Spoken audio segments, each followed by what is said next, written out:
పూర్తి వివరాలు చూసే ముందు మా ఛానల్ ని సబ్స్క్రైబ్ చేయడం మర్చిపోకండి. శ్రీ గురుభ్యో నమః. శ్రీ మహాసరస్వత్యై నమః. ఓం నమః శివాయ.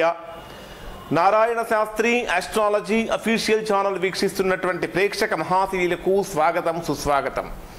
ఈరోజు మనము 2019-2020 సంవత్సరంలో మిథున రాశి వారికి శని సంచారం వలన ఎటువంటి ఫలితాలు పొందుతారో తెలుసుకుందాం. మిథున రాశి వారికి శని ధనుర్రాశులు అంటే సప్తమ స్థానంలో సంచరిస్తున్నాడు. సప్తమ స్థానంలో సంచరిస్తున్నటువంటి సమయంలో మిథున రాశి వారు ఎలాంటి ఫలితాలు పొందుతారో తెలుసుకుందాం. ఈ వీడియో చూడటానికంటే ముందు ఇప్పటి వరకు మా ఛానల్ చూసి సబ్స్క్రైబ్ చేసుకొని వారు లేదా మొదటిసారిగా చూస్తున్న వారు వెంటనే సబ్స్క్రైబ్ చేసుకోండి. సబ్స్క్రైబ్ చేసిన వెంటనే బెల్ సింబల్ కనిపిస్తుంది, బెల్ సింబల్ కూడా టచ్ చేయండి.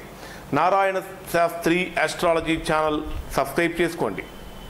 ఇక ఈ మిథున రాశి వారిని కనుక తీసుకున్నట్లయితే మిథున రాశికి సప్తమ స్థానంలో శనిగ్రహ సంచారం జరుగుతుంది, అంటే 7వ స్థానంలో జరుగుతున్నది. సహజంగా 7వ స్థానంలో కనుక శనిగ్రహ సంచారం కనుక జరుగుతూ ఉన్నట్లయితే ఆ జాతకులు చాలా సమర్థులుగా ఉంటారు. ఏ పని తీసుకున్నప్పటికీ కూడా ఆ పనిని నెరవేర్చడంలో, వారి మీద పెట్టినటువంటి ఆ బాధ్యతను నెరవేర్చడంలో సంపూర్ణమైనటువంటి శ్రద్ధ కలిగినటువంటి వారుగా ఉంటారు. ఒక మాటలో చెప్పాలంటే బాగా లౌక్యాన్ని చూపిస్తూ ఉంటారు. అంటే ఎక్కడ ఎలా మాట్లాడాలి, ఎక్కడ ఎలా మాట్లాడకూడదు అనేటటువంటి లౌక్యాన్ని బాగా తెలిసినటువంటి వారుగా ఉంటారు. ఈ సమయంలో కొద్దిగా స్వల్పమైనటువంటి అనారోగ్యం ఏర్పడుతుంది, అయినప్పటికీ కూడా దీర్ఘాయుర్దాయాన్ని కలిగి ఉంటూ ఉంటారు. ఈ సమయంలో అంటే సప్తమ స్థానంలో శని సంచరిస్తున్నటువంటి సమయంలో వీరికి తెలియని విషయాలను ఎక్కువగా తెలుసుకోవాలనేటటువంటి ఆసక్తి బాగా పెరుగుతూ ఉంటుంది.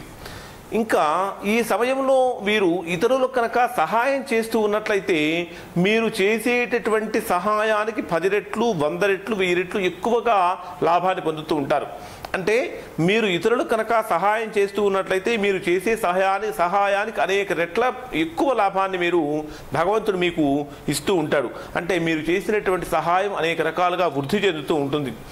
అయితే అన్నీ బాగున్నాయి, సమాజంలో కూడా అన్ని రకాలుగా బాగుంటుంది, కానీ కుటుంబంలో మాత్రము స్వల్పమైనటువంటి మానసిక అశాంతి కలుగుతూ ఉంటుంది. కుటుంబంలో భార్యాభర్తల మధ్య, భార్య పిల్లల మధ్య స్వల్పమైనటువంటి విభేదాలు కలుగుతూ ఉంటాయి. గృహంలో సంపూర్ణమైనటువంటి ప్రశాంత వాతావరణం పోయి కొద్దిగా ఇబ్బందికరమైనటువంటి వాతావరణం అనేటటువంటిది గృహంలో కనిపిస్తూ ఉంటుంది. ఇంకా అయితే సప్తమ స్థానంలో శని సంచరిస్తున్న సమయంలో వీరు ఎక్కువగా లౌక్యాన్ని ప్రదర్శిస్తుంటారని చెప్పాం. ఈ లౌక్యాన్ని ప్రదర్శించడం వలన ప్రజా సంబంధాలలో వీరికి చాలా బాగుంటుంది. ఎక్కడ ఎవరితో మాట్లాడాలో, ఎవరితో ఎలా మాట్లాడకూడదో బాగా తెలిసినటువంటి వారు కనుక ప్రజా సంబంధాలు అనేటువంటివి బాగా వృద్ధి చెందుతూ ఉంటాయి. ఆ ప్రజలలో మంచి ప్రఖ్యాతి కూడా లభిస్తూ ఉంటుంది.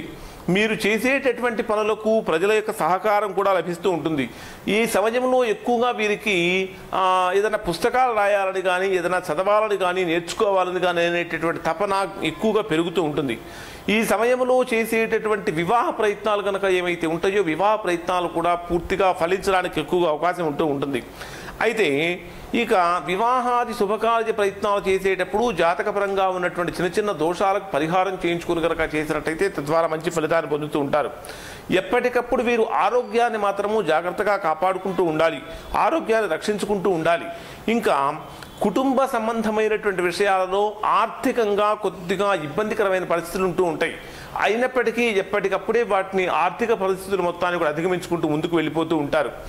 ఎక్కడా కూడా ధర్మాన్ని తప్పకుండా ప్రవర్తిస్తూ ఉంటారు. సప్తమ స్థానంలో శని సంచరిస్తున్న సమయంలో ధర్మాన్ని తప్పకుండా మీ బాధ్యతలు మీరు పరిపూర్ణంగా నెరవేరుస్తూ ఉంటారు. విద్యార్థులు కనుక తీసుకున్నట్లయితే ఈ సమయంలో వీరు చేసేటటువంటి శ్రమకు చక్కటి ఫలితాన్ని పొందుతారు. ఎవరైతే పోటీ పరీక్షల కోసం ప్రిపేర్ అవుతూ ఉన్నారో, కాంపిటేటివ్ ఎగ్జామ్స్ కోసం ప్రిపేర్ అవుతున్నటువంటి వారు తప్పకుండా విజయం సాధిస్తూ ఉంటారు.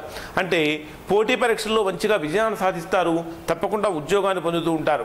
ఎవరైతే విదేశీ ప్రయాణాలు చేయాలనుకుంటూ ఉంటారో, విదేశాలకు వెళ్ళాలనుకుంటూ ఉంటారో అటువంటి వారికి కూడా విపరీతమైనటువంటి విజయం అనేటటువంటిది కలుగుతుంది. మీ ప్రయత్నాలు ఇక్కడ కూడా చక్కగా సాఫల్యమవుతూ ఉంటాయి.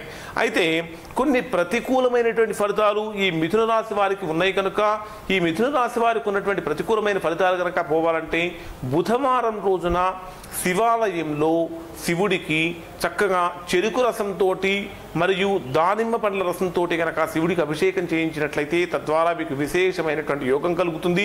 ఈ సప్తమ శని సంచారం వల్ల కలిగేటటువంటి దోషాలు కూడా పోతాయి. ఎవరైతే వివాహ ప్రయత్నాల కోసం చేస్తూ ఎన్ని ప్రయత్నాలు చేసినా సఫలం కాక బాధపడుతూ ఉంటారో అటువంటి వారికి ఈ దానిమ్మ పండ్ల గింజలతో అంటే దానిమ్మ రసంతో తయారు చేసినటువంటి దానిమ్మ రసంతో కనుక శివుడికి అభిషేకం చేసినట్లయితే అది విశేషమైన యోగాన్ని ఇస్తుంది. దాని తర్వాత విభూతితో కనుక అభిషేకం చేయించినట్లయితే అది కూడా చక్కగా మంచి యోగాన్ని ఇస్తుంది. ఈ సప్తమ స్థానంలో శని సంచారం వల్ల కలిగేటటువంటి అనేకమైన వ్యతిరేక ఫలితాలు కూడా పోయి సంపూర్ణమైన శుభ ఫలితాలు పొందుతాయి. ఇవి మిథున రాశి వారికి సప్తమ స్థానంలో శనిగ్రహ సంచారం వల్ల కలిగేటటువంటి ఫలితాలు. ఈ వీడియో కనుక మీకు నచ్చినట్లయితే ఈ సింపుల్ మీద టచ్ చేసి లైక్ చేయండి. మరిన్ని వీడియోల కోసం మా ఛానల్ సబ్స్క్రైబ్ చేసుకోండి. సబ్స్క్రైబ్ చేసిన వెంటనే బెల్ సింబల్ కనిపిస్తుంది, బెల్ సింబల్ కూడా టచ్ చేయండి. Narayana Sastry astrology official channel వీక్షించినందుకు ధన్యవాదాలు.